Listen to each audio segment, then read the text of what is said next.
When God marks you, not even the devil can touch you unless it's to protect his investment. Let that sink in.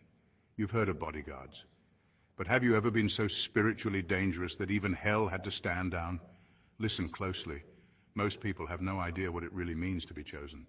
They think it's about favor, miracles, and good vibes, but here's the raw truth. They don't tell you that being chosen means becoming a walking contradiction. You're attacked, hated, envied, yet still divinely protected in ways that don't even make sense. Here's a wild fact. Studies in neuroscience show that deep trauma survivors often develop heightened intuition and resilience. Now imagine combining that with spiritual anointing. That's not just survival, that's divine mutation, and that's you, chosen one. You weren't just covered by God, you were so set apart that your life carried a spiritual do not touch sign. People tried to break you, but heaven had alarms. Demons tried to approach, but even they got nervous. You became so wrapped in divine purpose that even the devil had to say, yeah, not this one. Touching them might get me fired. But here's the twist. Now those same people who tried to ruin you, they're sitting in regret, clutching their chests like they're the victims, crying in group chats, stalking your glow like it owes them closure. Wondering how someone they thought they buried ended up resurrecting with receipts, resilience, and radiance. So sit tight, because what you're about to hear isn't just a message, it's a revelation. A spiritual mic drop on why your anointing has not only confused your enemies, but shaken the hierarchy of darkness itself. Let's get into it. Number one, your anointing was so authentic, even the enemy had to submit. Your anointing wasn't loud, but it was lethal to anything fake around you. You didn't have to perform, announce, or show off. Your presence alone made spirits uneasy, and not just people. We're talking about forces, energies, and realms that most don't even recognize exist. That's how real your calling is. You were born with a spiritual voltage so high, even darkness had to double-check before making a move on you. Some people got attacked, torn apart, and taken out completely. But when it came to you, there was a strange delay. Things would get close, but never hit. Plots would form, but fall apart mid-air.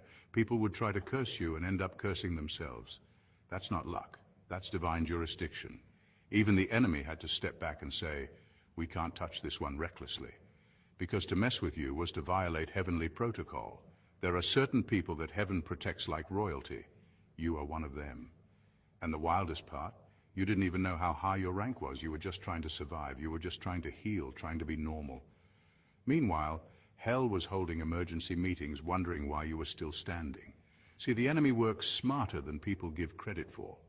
He doesn't waste resources on battles he knows he can't win. So with you, he tried subtle routes, through people, betrayal, manipulation, confusion. But even then, something would always block the full impact. That something was your anointing. It wasn't about you being perfect, it was about you being chosen. And because you were chosen, the spiritual realm recognized you as off limits. Your life was marked, not by trauma, not by failure, but by God himself. And now, the enemy is forced to sit back and watch you glow, watch you rise, watch you walk in full authority, because he couldn't touch you. So now, like everyone else, he's watching you become unstoppable. Number two, they didn't just regret losing you, they regret ever mishandling sacred territory. They thought they were just dealing with a regular person, someone they could toy with, discard, or manipulate when it suited them. But what they didn't realize is they were mishandling something sacred. You weren't just another friend, partner, or family member. You were divine access, a walking connection to grace, healing, and elevation. God placed you in their lives as a lifeline, but instead of recognizing it, they mocked it, they disrespected it. And now the regret is deeper than losing you. It's the slow, painful realization that they offended something far bigger than you.